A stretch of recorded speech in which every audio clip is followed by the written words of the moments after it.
Oi, eu sou a Tati Ribeiro e eu ajudo profissionais de P&D a entregarem o produto certo para os seus consumidores. No vídeo de hoje eu vou falar sobre um passo essencial na análise sensorial que vai impactar todo o processo e também os resultados, que é a identificação de amostras. O que a gente tem que saber para identificar as amostras corretamente? Primeiro, um produto ele tem tanto características intrínsecas como características extrínsecas. O que é isso?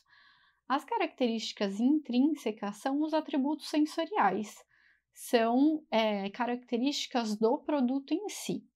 E as características extrínsecas não são do produto em si, mas fazem parte de todo o contexto do produto, como, por exemplo, o preço, a marca, a embalagem, as cores que você usa, enfim, tudo que está ali no contexto de consumo daquele produto.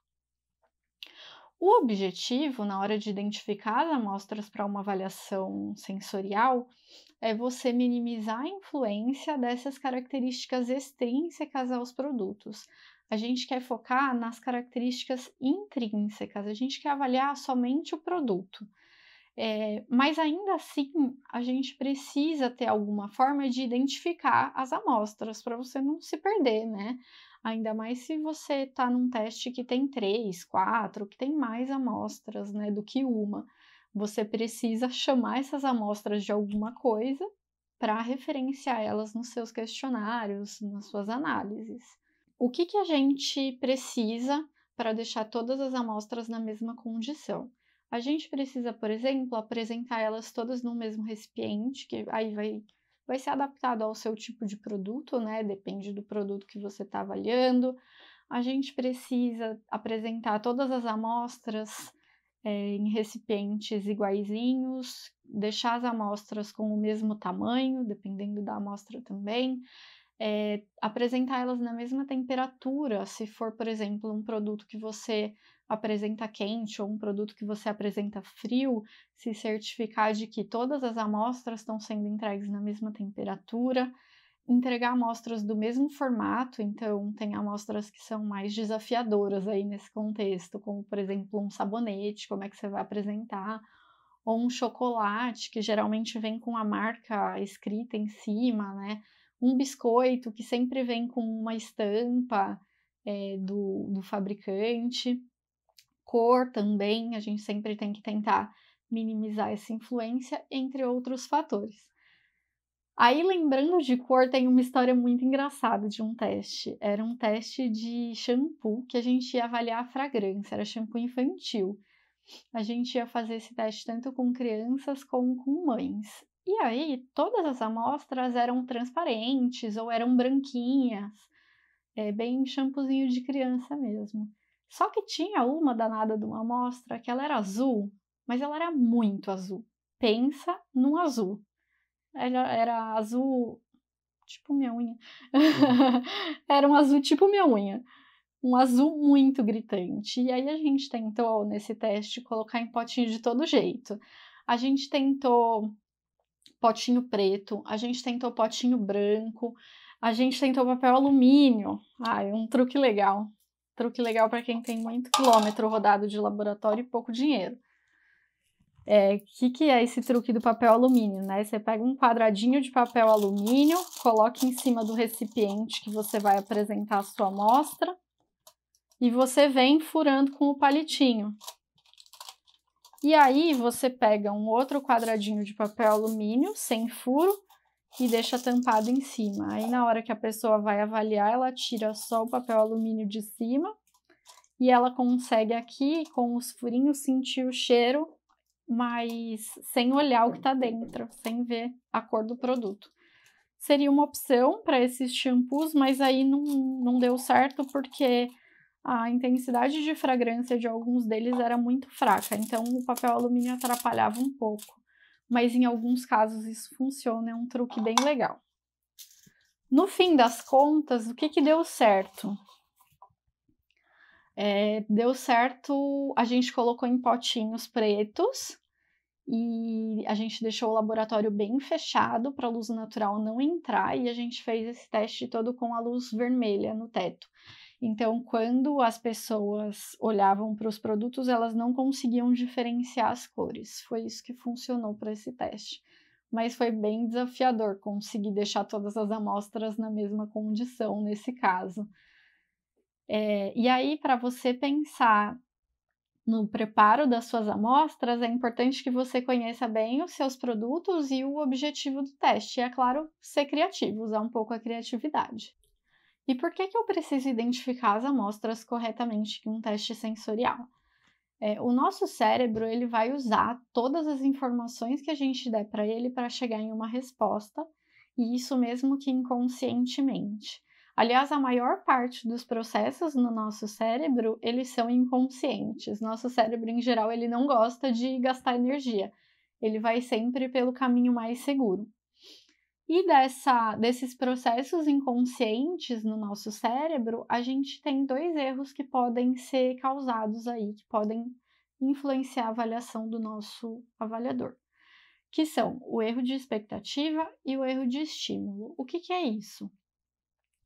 O erro de expectativa é quando a gente apresenta para esse avaliador informações que vão criar expectativas. E aí os avaliadores, eles geralmente vão encontrar aquilo que eles esperam encontrar. E o erro de estímulo, o que é? É quando critérios irrelevantes que estão sendo apresentados junto com as amostras, como por exemplo o estilo ou a cor do recipiente, vão influenciar nas avaliações. Então, se esses critérios irrelevantes eles sugerem uma diferença, o avaliador vai tender a encontrar essas diferenças mesmo que elas não existam. Para clarear um pouquinho, para exemplificar esses erros de expectativa e estímulo, tem um exemplo aqui muito legal sobre café. Eu adoro café, eu tomo café todo dia de manhã, mas eu nunca tinha pensado como a xícara que eu tomo meu café pode influenciar o que eu estou sentindo. Eu tenho 2 xícaras, uma xícara rosa e uma xícara verde. Olhando para essas 2 xícaras, me fala, qual dos cafés você acha que é o mais doce? E qual dos cafés você acha que é o mais ácido? Então, antes mesmo de provar, só olhando para a cor da xícara, os consumidores nesse trabalho, eles esperavam que o café na xícara rosa fosse mais doce e menos ácido, e que o café na xícara verde fosse mais ácido. O mesmo café, só olhando para a cor da xícara é o que eles esperavam encontrar. Oi, pessoal! Eu tô aqui invadindo meu próprio vídeo para contar para vocês alguns detalhes interessantes desse experimento sobre cafés que eu esqueci de comentar quando eu gravei da primeira vez, mas que acho legal vocês saberem. Esse estudo ele aconteceu numa cafeteria com consumidores habituais de cafés especiais. E qual era o procedimento? Esses consumidores eles chegavam até a cafeteria, aí eles recebiam uma xícara de café. E antes de degustar esse café, eles deveriam dizer qual era a acidez e qual era o dulçor esperado daquele café. Depois, eles degustavam o café e deveriam avaliar qual foi a acidez e qual foi o dulçor que eles perceberam na amostra, além de avaliar também o quanto eles gostaram ou não daquele produto. E além das xícaras rosa e verde que eu já mencionei que estavam nesse experimento, tinha também a xícara branca e a xícara amarela. Então, como eu já comentei, antes mesmo deles degustarem o produto, eles esperavam encontrar na xícara rosa um café mais doce e menos ácido do que nas outras 3 xícaras, e na xícara verde um café mais ácido do que nas outras 3 xícaras. Depois que eles degustaram esses cafés, como ficou a percepção deles? O café na xícara verde, ele era percebido como mais ácido do que aquele que estava na xícara rosa. Os cafés nas xícaras rosa e amarela eram percebidos como mais doces do que aqueles que estavam na xícara branca e na xícara verde. E o café que estava na xícara amarela era o preferido em relação às outras 3 xícaras. Não é super interessante como só alterando a cor da xícara a gente afeta a percepção dos consumidores em relação a um produto, todos eles estavam degustando exatamente o mesmo café e foi esse o resultado que foi obtido. Eu vou deixar mais detalhes na descrição do vídeo, o link para quem quiser acessar esse estudo e pode seguir com o vídeo. Um outro exemplo de como os fatores extrínsecos podem afetar uma avaliação. E aí é polêmico. Você gosta mais do quê? De Coca ou de Pepsi? Nos anos 80, a Pepsi lançou um desafio chamado Pepsi Challenge. Se você procurar no YouTube, você vai encontrar vídeos falando sobre isso. O Pepsi Challenge ele foi uma estratégia de marketing da Pepsi nos Estados Unidos, onde eles promoveram testes cegos pelo país inteiro, comparando justamente a Coca e a Pepsi. O que acontecia nesses testes cegos? A Pepsi ganhava, a Pepsi era a preferida dos consumidores e todo mundo nos vídeos aparece o pessoal chocado. Oh, não acredito que era Pepsi! E o que acontece, né? O que essa estratégia de marketing mostra pra gente? Que a marca influencia muito a decisão dos consumidores. Então a Coca, ela é uma marca muito forte e é uma marca que exerce influência sobre os consumidores. Esse exemplo não é exatamente de sensorial, mas ele mostra como a marca pode afetar nossas decisões. E aí, bom, tô te dando aqui exemplos de influência de marca, influência de cor, influência de embalagem, que todas essas informações vão exercer influência no nosso consumidor e afetar a tomada de decisão dele. E aí você vai me falar, eu vou minimizar todos esses fatores, porque, né, o sucesso do meu produto ele vai depender de tudo isso. Sim, vai, fato. Mas avaliando por partes, você consegue identificar onde você precisa atuar. Então, no exemplo do Pepsi Challenge, da Coca versus a Pepsi, adiantaria a Pepsi reformular o produto dela? Não teria porquê, né? Nesse desafio, a Pepsi era a preferida, então não é uma questão com o produto Pepsi, é uma questão com a marca. É um trabalho de marca que precisa ser feito. Então, na análise sensorial, o nosso foco é sempre o produto. E aí é onde você pode atuar de uma maneira mais ativa, né? Outros fatores a gente pode sim incluir nos testes, marca, embalagem, conceito, a gente pode sim incluir. E geralmente, como que a gente faz? A gente avalia primeiro o produto sozinho, e aí no final do teste a gente apresenta um outro fator que a gente quer incluir, para a gente ter aquela avaliação isenta dos produtos e depois incluir mais fatores. Eu vou contar um pouquinho mais sobre isso quando eu for falar de testes de aceitação, tá?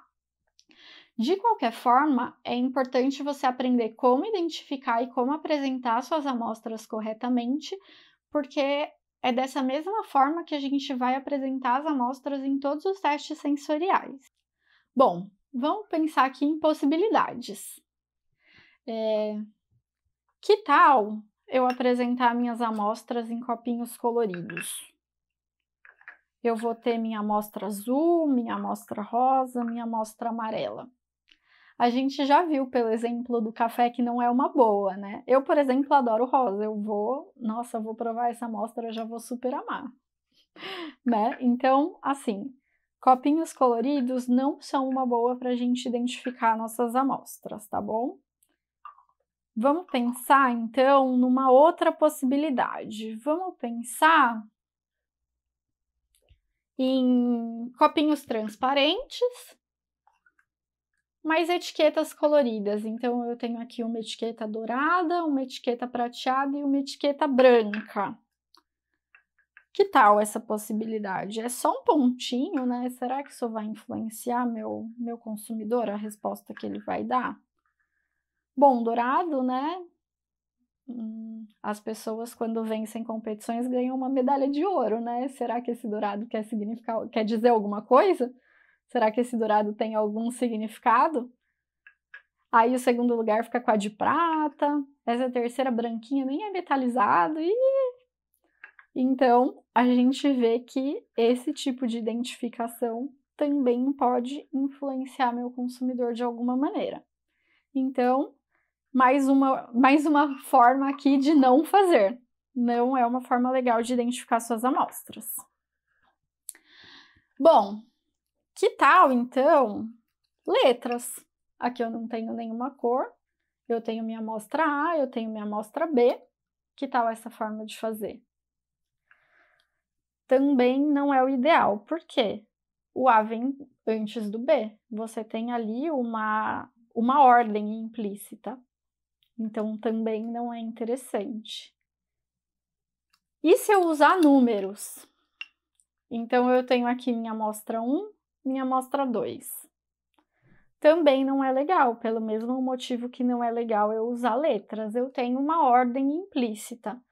E é uma ordem que todo mundo sabe sem nem pensar que um vem antes do 2. Então, meu cérebro não vai nem ter que raciocinar para chegar nessa conclusão. Então, também não é uma forma legal de fazer.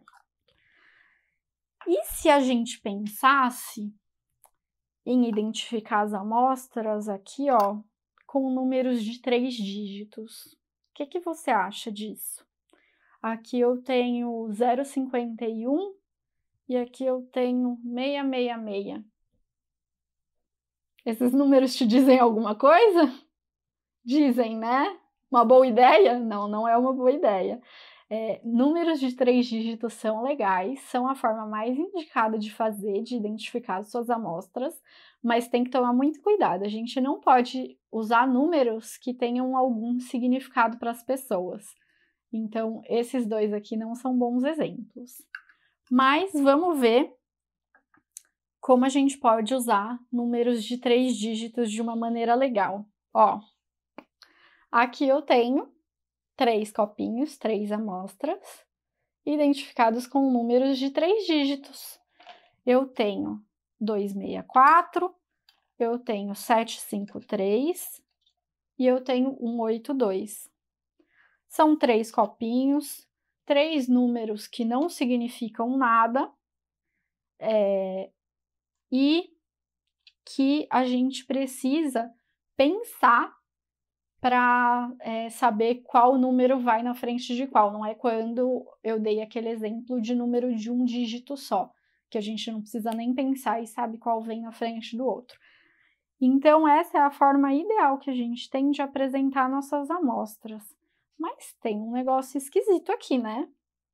Essa bandeja tá bafônica, eu sei. Guardanapo rosa, colherzinha rosé gold, copo rosa, tudo combinando, chiquérrimo. Mas, gente, não faz isso, por favor, tá? Aqui nossos copinhos estão identificados da maneira correta, mas eu tenho outros fatores que estão afetando a avaliação do meu consumidor. Quando a gente vai aplicar uma avaliação sensorial, a gente quer que ela seja o mais isenta possível, então a gente procura usar tudo branco, tá? Aqui tá linda essa composição, mas deixa ela para quando você fizer um evento na sua casa, uma festinha, aí você pode abusar das cores, na sensorial não é o caso. Então eu vou pegar esses meus copinhos, que eles estão codificados da maneira certa, e vou mostrar para vocês a maneira mais correta de fazer. Então, vamos lá. De novo. Esse é o jeito certo de apresentar suas amostras, tá? Por que ele é o jeito certo? A gente já falou sobre as amostras, aqui elas estão identificadas com códigos de 3 dígitos, a melhor maneira de fazer. A bandeja que eu estou apresentando é branca, meu copinho é branco, meu guardanapo é branco, minha colher é uma colher comum. Então, aqui eu não tenho nada que está chamando a atenção do meu avaliador mais do que a minha amostra. Essa é a maneira correta de fazer.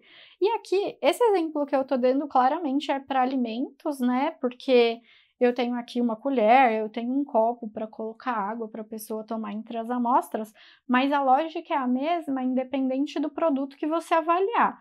Então, tudo branquinho ou transparente, identificação das amostras sempre com código de 3 dígitos.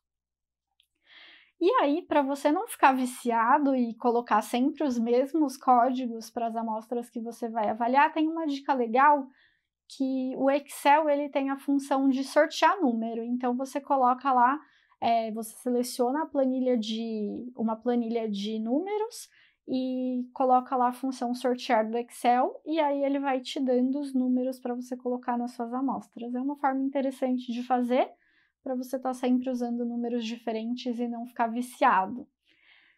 Uma outra dica, quando você vai fazer um teste com muita gente, você tem que etiquetar muitas amostras.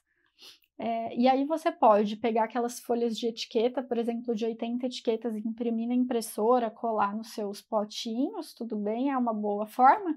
E tem também uma que eu descobri mais recentemente, que eu achei muito legal e muito prática, porque a impressora é aquilo, né? A impressora gosta de brincar com a gente, quando a gente quer que ela funcione, ela não funciona. E aí essa dica acaba com o problema da impressora, que é aquela etiquetadora de supermercado, sabe? Aí você vai lá, etiquetando os seus copinhos, funciona super, tá? Bom, então para todo mundo você vai apresentar suas amostras dessa forma, e o que muda de avaliador para avaliador? A única coisa que vai mudar, que tem que mudar, é a ordem que você vai apresentar essas amostras. Então é o que a gente chama de delineamento, isso que vai mudar de avaliador para avaliador. E para finalizar, eu queria te falar para ser muito criativo. Quando a gente fala de preparo e apresentação de amostras, às vezes você tem que ser criativo para chegar na melhor forma de fazer, tá? Então, você tem algum produto ali super desafiador que você não sabe como apresentar, visita uma loja de artigos para festa, vai lá, dá uma voltinha nos corredores. Essas lojas, elas têm potinho de todo jeito, de toda cor, para o produto que você imaginar. Geralmente, passeando nessas lojas, você vai encontrar uma forma legal de apresentar seus produtos. E aí, não fique tentada a pegar coisas coloridas, hein? É branquinho, transparente, tudo neutro assim, para apresentar suas amostras para os seus avaliadores, tá? Tem aqui também que eu separei alguns exemplos, né? Então, por exemplo, aqui eu tenho esse pratinho de papelão que eu comprei em casa de festa, super barato, sujou, você consegue jogar fora, colocar para reciclagem. Tenho esse potinho aqui com tampa, tem muito desse tipo de potinho para, geralmente o pessoal usa para lembrancinha, né? A gente pode usar para amostra. Copinho de isopor é super legal também quando você tem que servir alguma amostra quente ou alguma amostra fria, que ele consegue manter a temperatura. Então, é isso. Vamos ser criativos na hora de preparar nossas amostras, sempre seguindo as regras de deixar as nossas amostras, os nossos produtos como protagonistas e minimizar os outros fatores para que os nossos produtos que chamem a atenção do nosso avaliador. Se você tiver alguma dúvida ou quiser saber mais sobre algum assunto que eu falei nesse vídeo, deixe o seu comentário, eu vou adorar responder para você e até a próxima!